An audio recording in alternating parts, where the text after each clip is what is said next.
We started to organize the festival in, I think it was February this year. It was a big decision. This is a 13th edition of the Warsaw CI Flow. How the festival gives to the people is important for us. And this year also the government, the city support us financially, and we can organize the 13th edition of the festival. And we can really develop the community of contact improvisation. We celebrate 50 years of contact improvisation, and we are part of the global celebration. Poland or Warsaw has their own style and way of doing things, and we also brought this amazing exhibition we are sitting in today. And this is somehow, I think, is a hope for the world, like even in this time what we have in Europe and the planet, we have this good vibration with the people, with the things what we are doing, through the art, through the dance. Yes, so we have jams every evening. We'll start every evening at 8, and there will be a sign. It's a song that will come that you will know. This is the end.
So actually it was like an appointment to me, like I was waiting for it.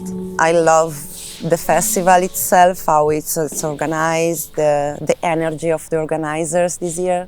Okay, we can explore it step by step. Anyone come as you are.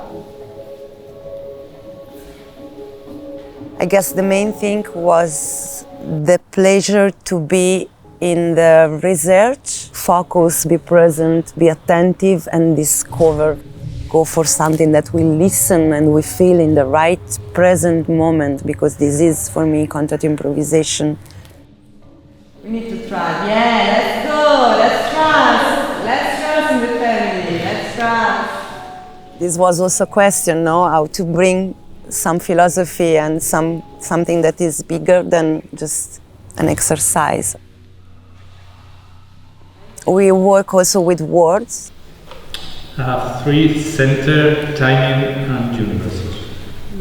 I have a connection to freedom in myself. It was amazing what was written there to me, no? It was really like I felt that we enter in a state of consciousness that was super, super strong and deep and attentive and caring, no?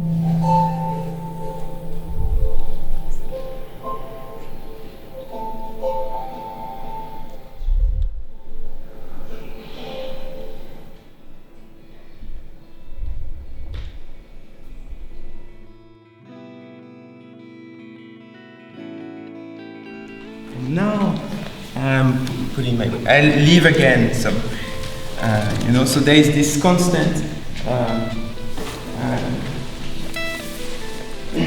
communication that's happening, and I'm trying to be attentive to what she needs. Okay, just have a little dive.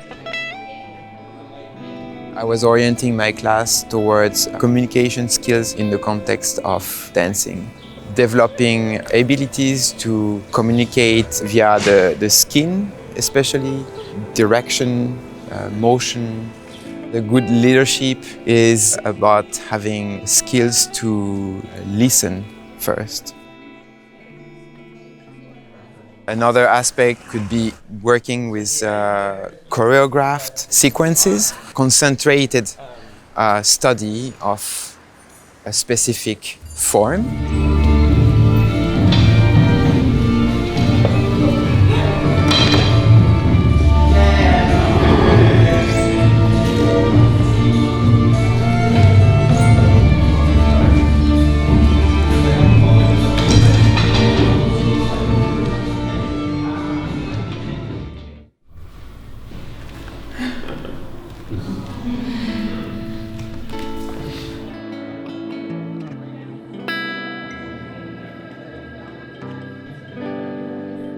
A very important aspect is also somatic work, so proposing the practitioner to come back to the perception of their own body, feel into the signals that are sent by the body, into the life that's already there, feeling into the movement that's already there.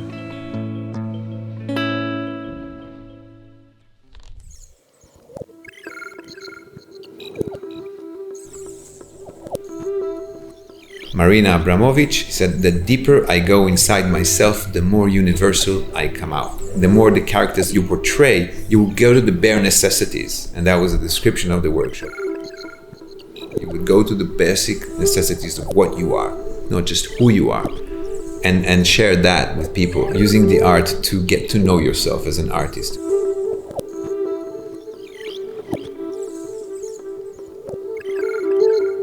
I'd like to speak about two tools. One, I call it tones, and it's based on theater exercises, which is using different muscle tonuses. For example, the first tone, we'd call it the drunk, where you use minimum amount of muscle tonus. Tone 5 would be the martial artist. Tone 4 would be the ballet dancer. Tone 3 would be the release technique. So if you use those tones rather than a specific character, you could end up embodying the character much more powerfully and with more presence than if you think about the character. The second thing was working with memories or with any imagination that you have around the story. It can help close stories, because when you turn something real that you experience that is autobiographical and you turn it into art, you start designing it and molding it, you get some distance from it. There's a kind of a psychological benefit to doing that.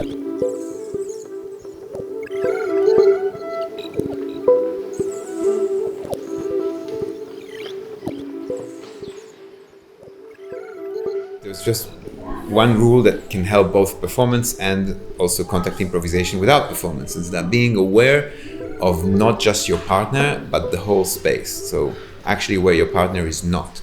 And that gives you a three-dimensionality that not only opens you up to potential audiences, but it also gives you, it counterbalances what you're doing with your partner. It helps you take lifts, get lifts, give lifts. It just helps you be much more wise about what you're doing in the duet. And also you open yourself up to the public.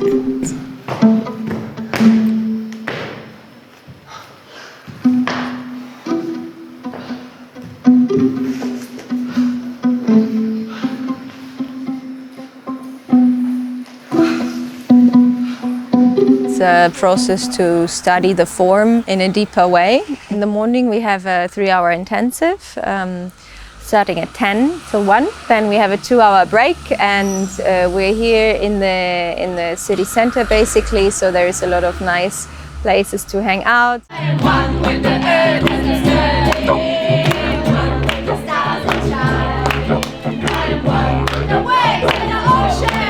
And then at 3 we have a smaller class, 1.5 hours, and second class.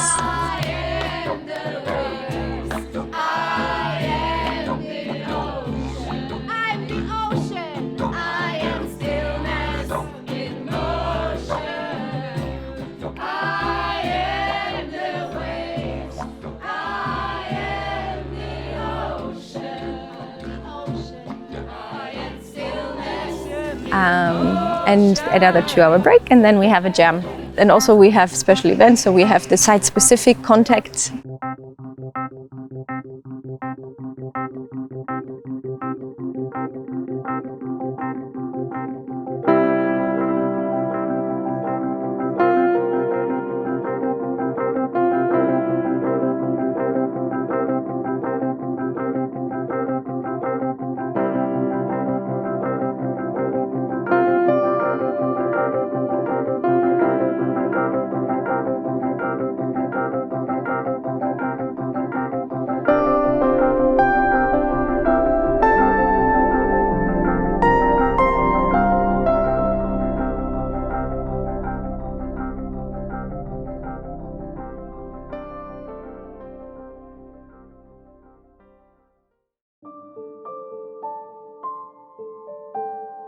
I find the solo work very important.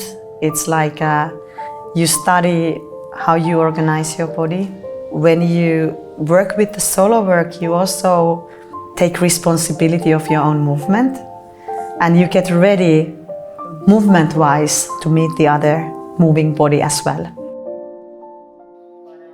We were working with different principles of connecting to the surface, so ways of moving on the floor or planet Earth, and then continuing that towards another human being. Depending where I am as a person, I project quite many things to contact. If I have a topic with relationships, maybe that's what I'm reflecting. Or if I have an interest of how the group is moving, for example, it might be that I point my view to that. So it's a microscope of how I live my life or how I relate to the world or to other people.